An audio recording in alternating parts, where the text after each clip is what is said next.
Sa bawat round, may mga pares na maghaharap. Tatanungin ang unang kandidato at may 90 seconds para sumagot. May 60 seconds naman ang pangalawang kandidato para magkomento sa sagot ng unang kandidato. Sa huli, bibigyan ng 30 seconds ang unang kandidato para sagutin ang mga komento. Maririnig ang tunog na ito sa huling 10 segundo ng timer at muli kapag naubos na ang oras.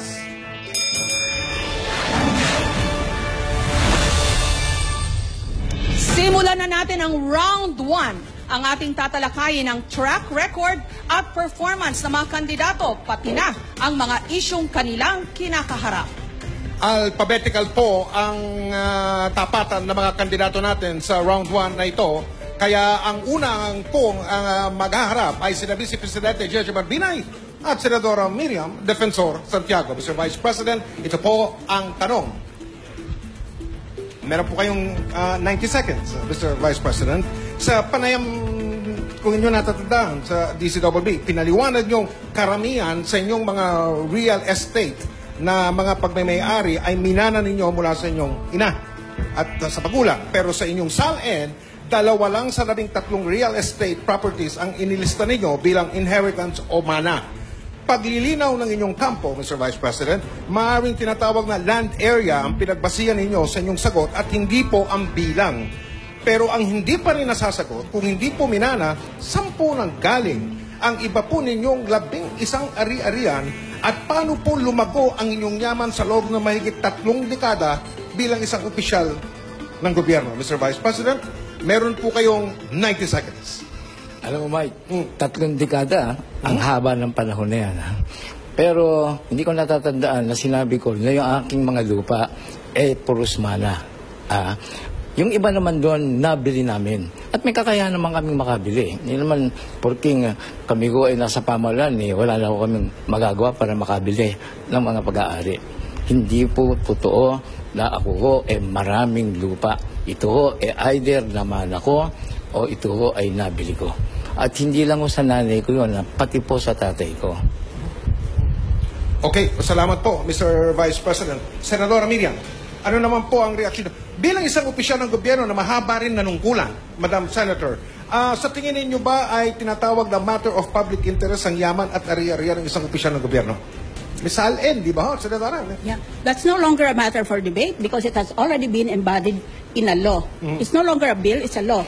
So sa gusto namin at sa ayaw, kailangan talaga ilandad namin ang lahat ng pag-aari namin. Ngayon ang pagtatanong ko ay, ito bang mga pag-aari ni Vice Mayor, nakuha niya o nabili niya o nabigay sa kanya bago siya naging opisyal sa Makati o pagkatapos naging opisyal na siya? Mr. Vice President, gusto niyo po sagutin yung tanong ni Senadora? Miriam, yung iba naman ako. 30 seconds. Pasensya ka na kung Miriam man tawag siya, magkaibigan man tayo at magkasama kami sa student council. Yun, naman ako pa yung bago ako nalagay sa pwesto. Ako ay nanungkulan 1986. At bago po ako nanungkulan, nakapag-practice naman ako ng law at ang misis ko naman ay napag-practice ng pagkadoktora. So, yung paggagalingan ang pera na dapat namin mabil. Pero ulitin ko, yung mga propiedad na yon, propiedad na namana ko na bago pa ako napunta sa panungkulan. Salamat po, Mr. Vice President. Salamat din po. Maghaharap naman po ngayon sina Senadora Defensor Santiago at si Mayor Rodrigo Duterte. Senadora Defensor Santiago, narito po ang tanong para sa inyo. Senator Defensor Santiago, kayo po ay nag-file ng qualified medical leave noong 2012 dahil sa chronic fatigue syndrome at nagpatuloy ito noong kayo ay na-diagnose na may stage 4 lung cancer. Sa nakalipas na 16th Congress, mula 2013 hanggang 2016, wala pa hong 10 beses kayong nakadalo sa mga plenary session. Kung sa Senado po ay naging mahirap na para sa inyo ang makapasok sa trabaho, bakit pa po ninyo hinahangad ang mas mabigat pang trabaho ng pagiging Pangulo ng Bansa? Ano po ang inyong motibasyon sa pagtakbo sa gitna po ng inyong karamdaman? 90 seconds po, Senator Santiago. Hindi mo ba alam ng sakit, tumataas o bumababa o nawawala? Magtatanong ka bakit may sakit ka, bakit tumatakbo ka? Diretso ko yan o karapatan ko yan sa ilalim ng under our Constitution. Wala namang constitutional provision that if you get sick of something, you are disqualified. Ano pa yung iba niyang gustong malaman? Ang sabi po ay iilang beses lang daw po kayo nakadalo sa plenary session. I was at the height of cancer stage 4. Stage 4 is the last stage. Nag-aantay ako mamatay. Hindi ako pinatay ng guardian angel ko eh.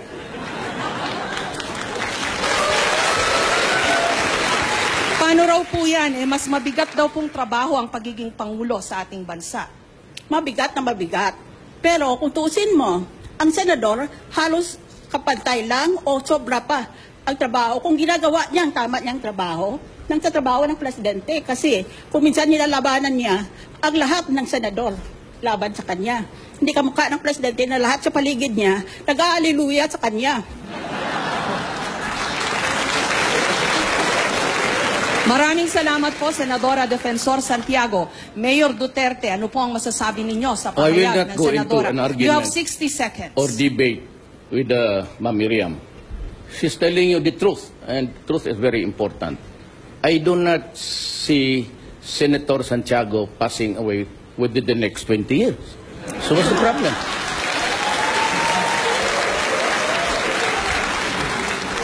Senadora, you have a chance to answer. May counter rebuttal po kayo kay Mayor Duterte. Thank you. 30 seconds po. My only purpose is to serve out the rest of my life. I'm already 70 years old, plus 6-year term as a president. I would have served my country until 76. I did not want to spend the next 6 years lying in bed, feeling sorry for myself. In fact, I did not lie in bed. I did not feel sorry for myself. I felt sorry for my country. Because graft and corruption is endemic, and everybody speaks out, but nobody has done very much, except Mayor Rudy Duterte.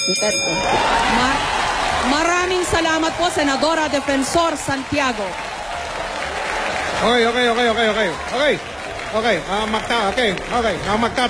Magtatapat na po ngayon naman ay si Mayor Rodrigo Duterte ng lungsod ng Davao at si Senadora Grace po.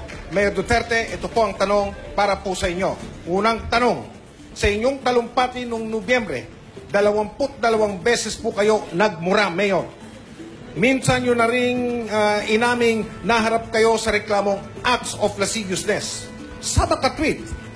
At nung na-interview ko pa kayo, sinabi nyo rin, kayo po ay palamura, kayo po ay babaero, kayo po ay nakapatay na ng kriminal. Sa inyo po bang palagay, Mayor, dapat po ba kayong tularan ng mga kabataang Pilipino?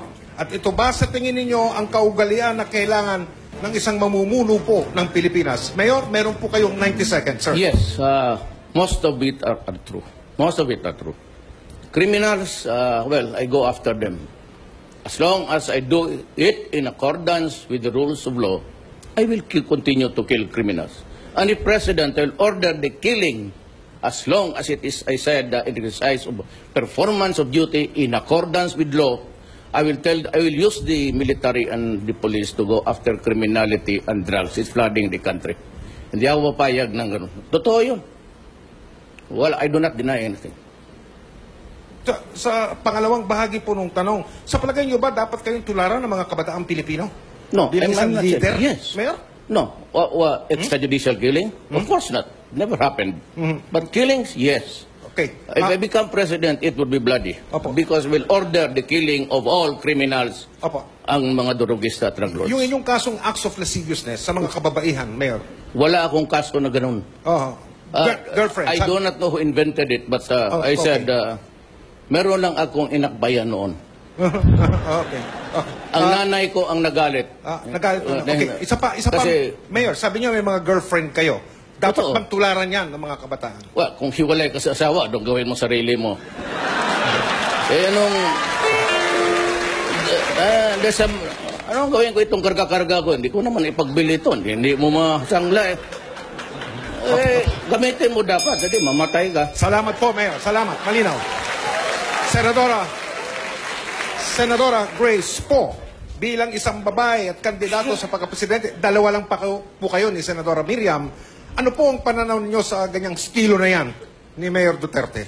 Alam nyo, si Mayor Duterte malakas ang appeal. Irresistible sa mga ibang babae. Subalit, matagal rin natin pinaglaban at alam ko si Mayor Duterte ay magalang sa kanyang nanay.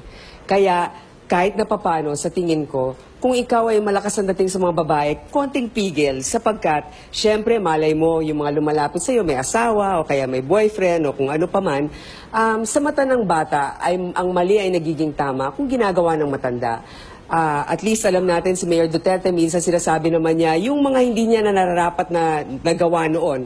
Pero pareho lang naman kami, tao rin nagkakamali. Pero isusulong ko palagi ang pagrespeto, anuman ang iyong kasarian. Babae ka man, lalaki, LGBT, lahat po tayo, merong konting paggalang sa isa't isa. Salamat po, Senador. Meron po kayong 30 seconds para wag magpigil.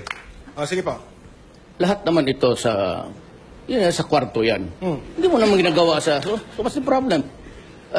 Hindi mo naman you don't flaunt it in public.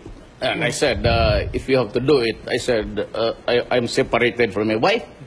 And yung isang asawa ko nasa Amerika, yung nurse. So, far and wide, in between those years, it's biology.